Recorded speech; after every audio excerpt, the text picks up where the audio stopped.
di keluar Sultan Basaruddin di sebelah desa tempat tinggal saya. Jadi Sultan Delhi dulu kan di mana itu?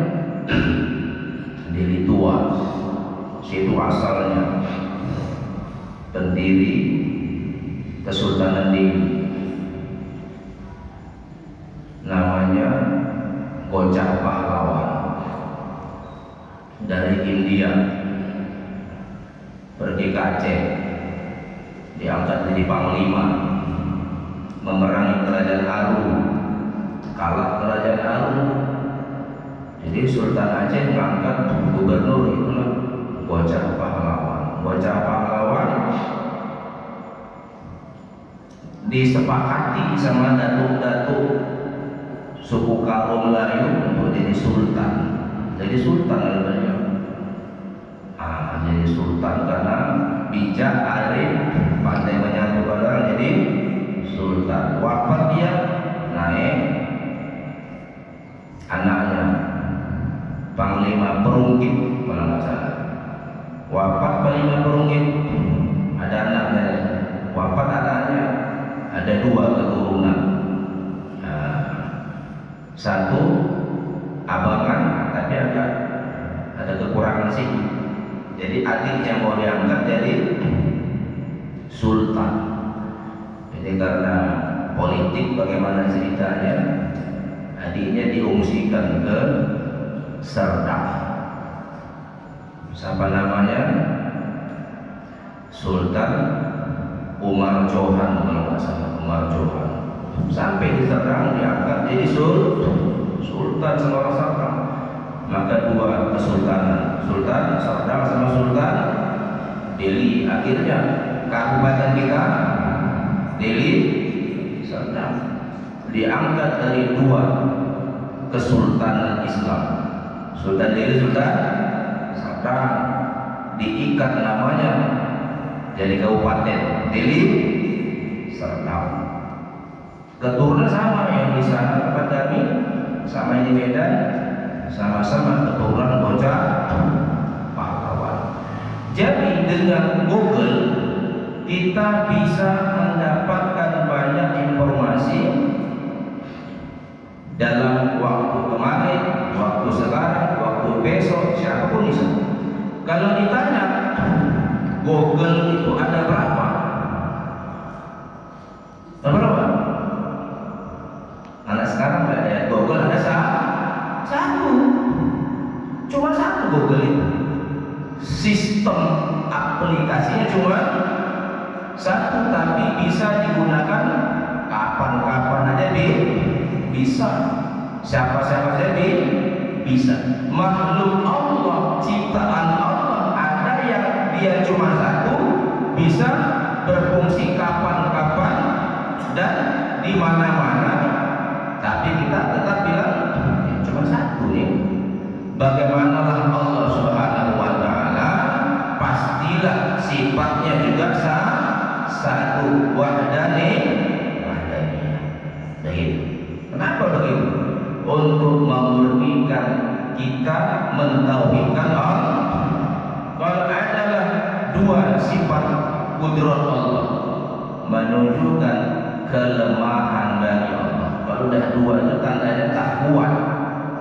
Mau ngangkat benda, aku sendiri aja, mau saya ikut, tandanya tolong bantulah. Kedua, tandanya lemah. Lemah tidak boleh dinisbatkan kepada Allah Subhanahu wa Ta'ala.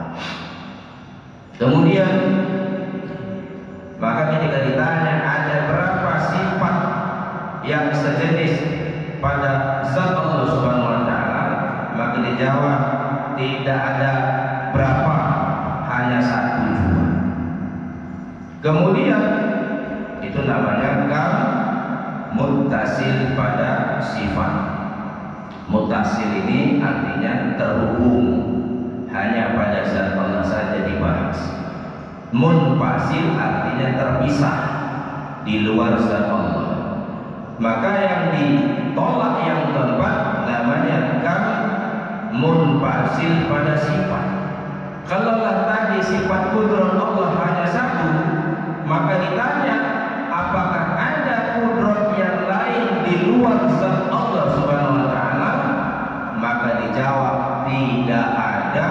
kudrat yang lain selain kudrat pada zat Allah.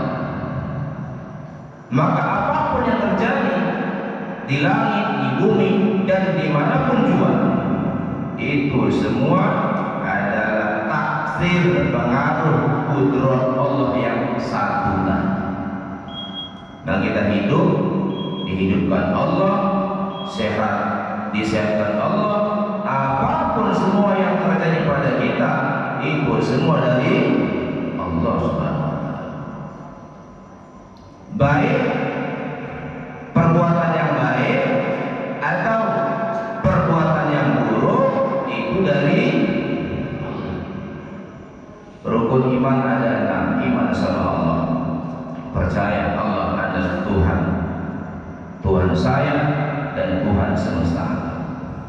Beriman kepada kitab-kitab Allah, beriman kepada malaikat-malaikat Allah, beriman kepada Nabi dan Rasulullah, beriman kepada hari kiamat, beriman kepada qada dan qadar. Qada adalah ketentuan, ketetapan yang sudah Allah tetapkan sejak zaman azali. Zaman azali ini istilah, belum diciptakan ini makhluk, tapi Allah dengan ilmunya sudah buat ketentuan ketetapan, namanya zaman azali, namanya qada. Jadi kita berkeyakinan ini semua sudah ditentukan Allah, tercatat di Lauhul Mahfuz, namanya qada. Wajib beriman sama qada. Seandainya belum ditentukan Allah Subhanahu wa Ta'ala, niscaya Allah itu jahil, tidak tahu dia apa yang terjadi besok. Jahil, mustahil bagi Allah.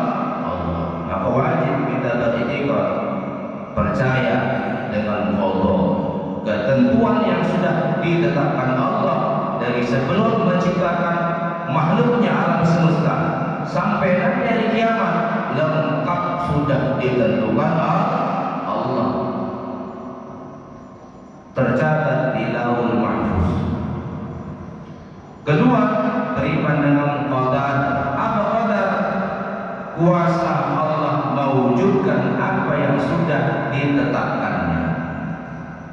Besok kita apa yang terjadi dalam qada sudah tercatat, besok terjadi. Itulah qadar namanya. Mampu Allah mewujudkan apa yang direncanakannya. Ada qadar baik, ada qadar jelek. Begitu. Yang baik dan yang jelek itu dengan izin Allah.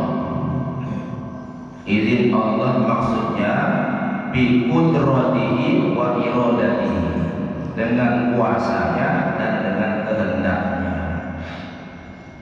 Jadi kalau ada yang jelek dari Allah juga, Pak Ustaz? Iya, secara tauhid wajib bilang begitu. Cuma secara tasawuf, adab dan etika, kalau yang jelek-jelek nggak boleh nisbatkan kepada Allah. Ada pengajian saya daerah lain, pas ngaji kayak begini, dia tanya, Pak Ustaz, macam mana Pak Ustaz? Kadus kami menangkap laki-laki perempuan pacaran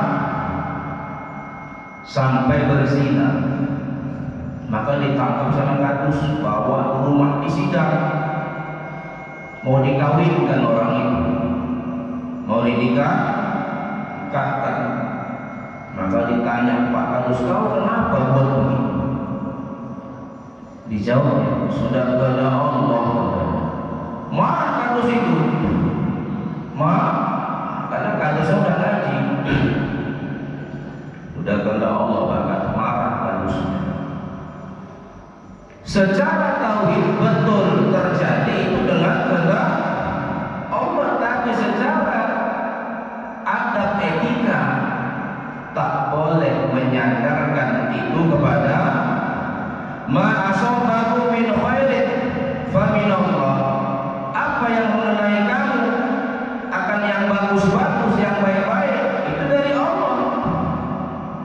Ma asabakum min syarrin fa min nafsi. Apa yang mengenai kamu dari yang buruk-buruk, yang jelek-jelek, itu ulah kamu sendiri. Ulah awasan sendiri. Karena dia nggak ngaji tentang tauhid dan adat etika, kambing hitam yang boleh bilang seperti itu kalau jelek-jelek sudah izin Allah, itu orang gila. Orang gila boleh.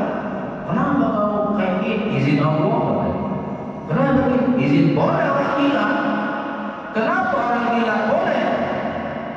Orang gila nggak punya pilihan. Ya, tidak punya pilihan. Dia itu akalnya rusak. Akalnya rusak, nggak bisa milih, nggak bisa milih baju yang bagus, ya, nggak bisa milih rambut yang bagus, nggak bisa milih tempat yang bagus. Mana mau boleh, mana minyak kain bawahnya, nggak bisa milih. Kalau mau gitu orang gila apa? Ini dia sehat, pintar. Pas kejadian